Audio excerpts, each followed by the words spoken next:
नमस्कार मित्रों, मैं आलोक तिवारी आप सभी का स्वागत करता हूं आपके अपने channel legal and logical vision पर, जहां हम देश के कानूनी मामलों, न्यायालयों के निर्णयों और वैचारिक मुद्दों की चर्चा करते हैं और एक आम नागरिक की दृष्टि से उनके निहितार्थ समझने का भी प्रयास करते हैं। आज हम चर्चा करेंगे बैजनाथ धाम से लोकसभा सांसद निशिकांत दुबे के एक बयान की, जो उन्होंने न्यायपालिका के संदर्भ में दिया है। उनके इस बयान पर देश भर में बहुत बवाल मचा हुआ है।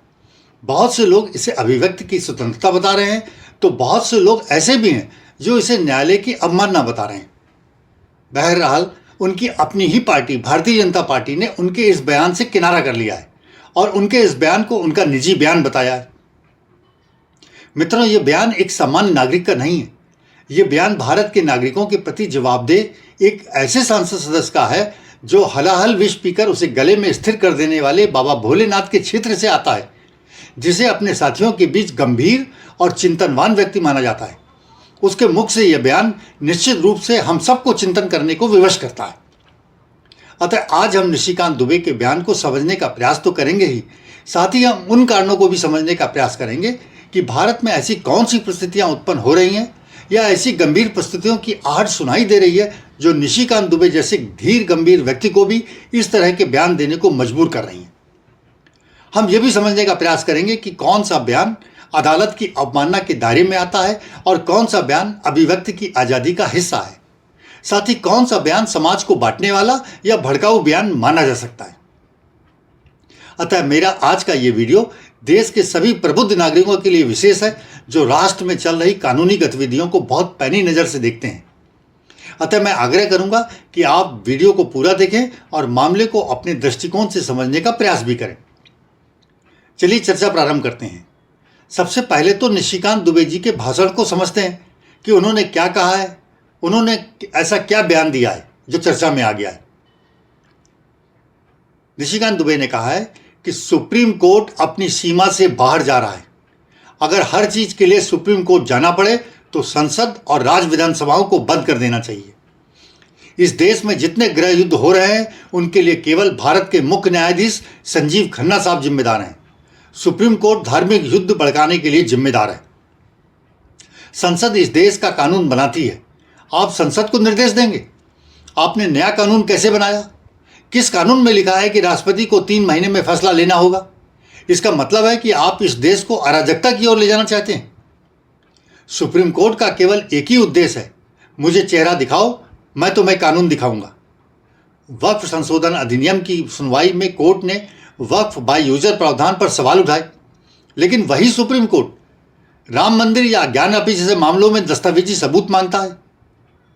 समलैंगिकता को अपराध मुक्त करने या आईटी एक्ट की धारा 66A को रद्द करने जैसे फैसले न्यायिक अतिक्रमण के उदाहरण हैं। यह बयान दिया था निशिकांत दुबे जी ने।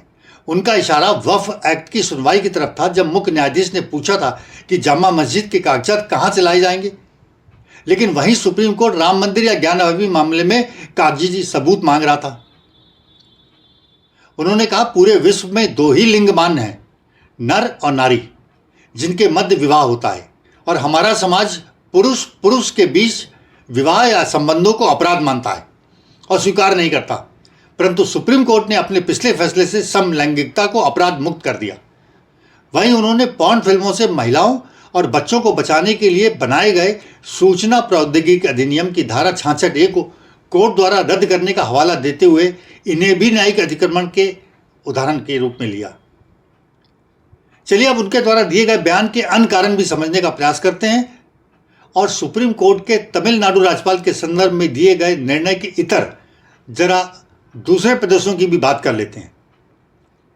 तमिलनाडु के मुख्यमंत्री M.K. स्टालिन ने केंद्र के कानूनों और नीतियों के खिलाफ रुख अपनाकर संवैधानिक टकराव को बढ़ावा दिया है।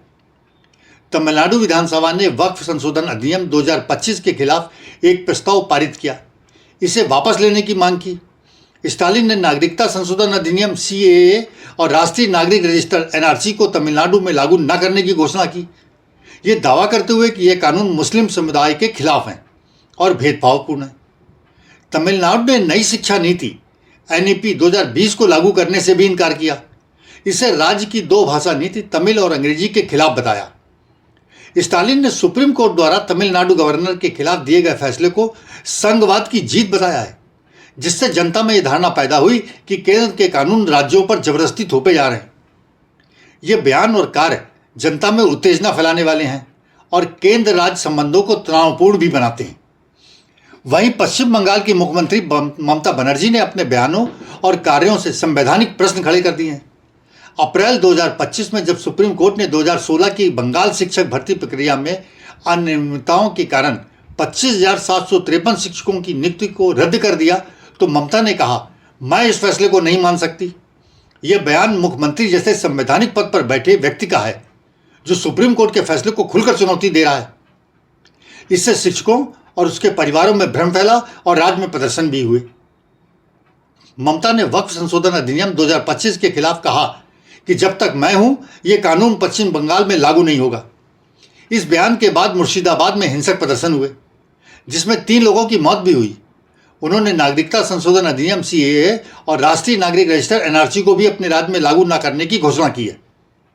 ये बयान संसद द्वारा पारित कानूनों को लागू करने से इनकार करते हैं, जो संवैधानिक ढांचे के खिलाफ हैं और भारतीय न्याय संहिता की धारा 194 और 195 के तहत उत्तेजक भी माने जा सकते हैं। क्या यह अभिव्यक्ति की स्वतंत्रता है, यह संवैधानिक संकट, या अपने राजनीतिक लाभ के लिए जनता को उकसाने का एक प्रयास?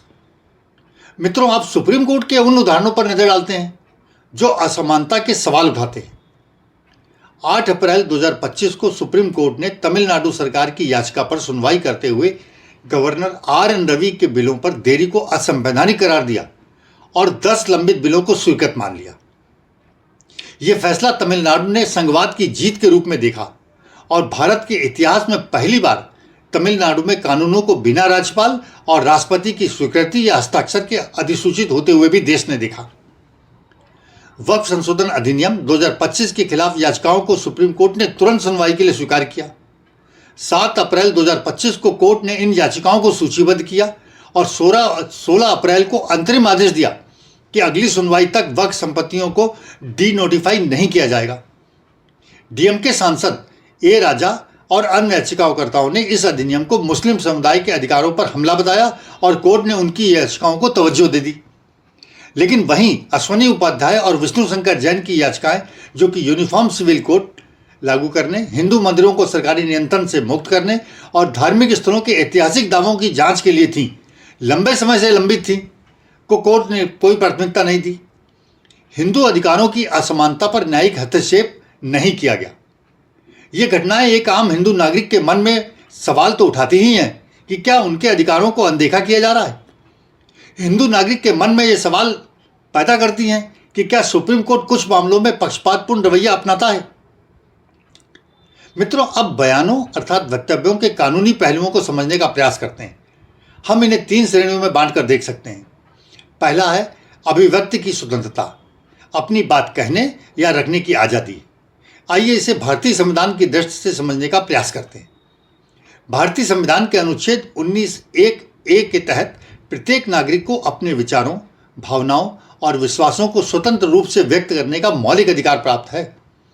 ये लोकतंत्र की आत्मा है और नागरिकों को खुलकर अपनी राय रखने का अवसर भी देता है। लेकिन यह अधिकार पूर्णतः सीमित नहीं है।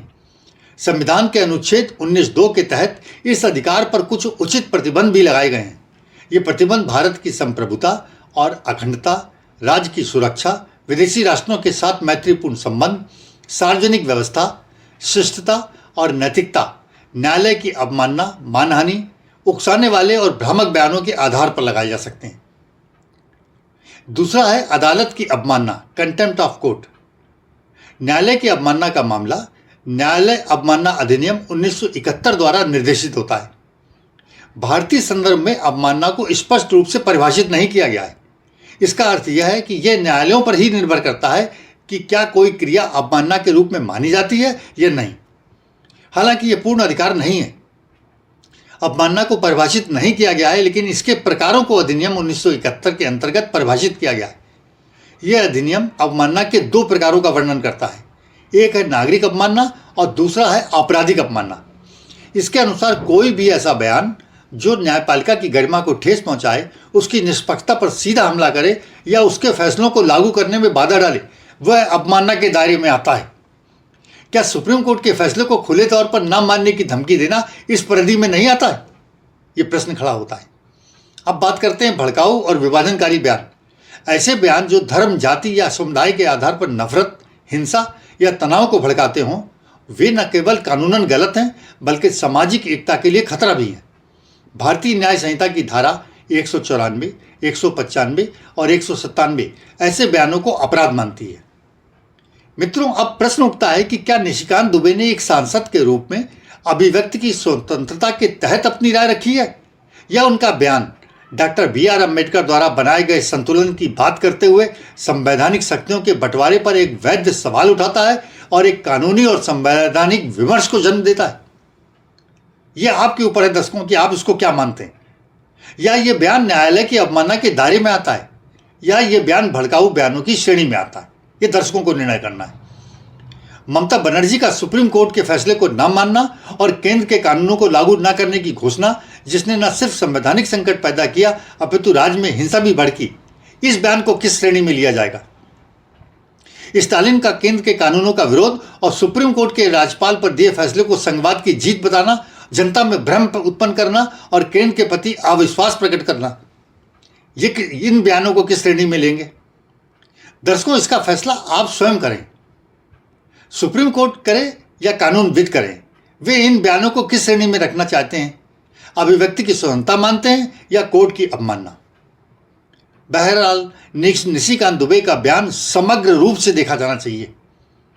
सुप्रीम कोर्ट का तमिलनाडु और वक्फ अधिनियम के मामलों में बहुत तेज गति से हस्तक्षेप, लेकिन अश्वनी उपाध्याय और विष्णु शंकर जैन की याचिकाओं को नजरअंदाज करना यह सवाल भी उठाता है कि क्या हिंदू समुदाय के अधिकारों को कुचला जा रहा है?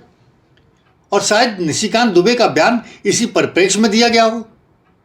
प्रश्न यह भी उठता है कि सुप्रीम कोर्ट के जजों की नियुक्ति करने वाले राष्ट्रपति के विरुद्ध अपशब्दों का प्रयोग करने वालों के विरुद्ध भी सुप्रीम कोर्ट अवमानना की कार्रवाई करेगा या नहीं? मित्रों, आपके क्या विचार हैं इस मामले में? कमेंट बॉक्स में अवश्य लिखिएगा। और यदि जानकारी पसंद आई हो तो लाइक करिए, शेयर करिए और चैनल को सब्सक्राइब भी करिए। हम आपसे फिर मिलते हैं एक नए विषय और विमर्श के साथ। तब तक के लिए जय भारत, वंदे मातरम, जय हिंद, धन्यवाद।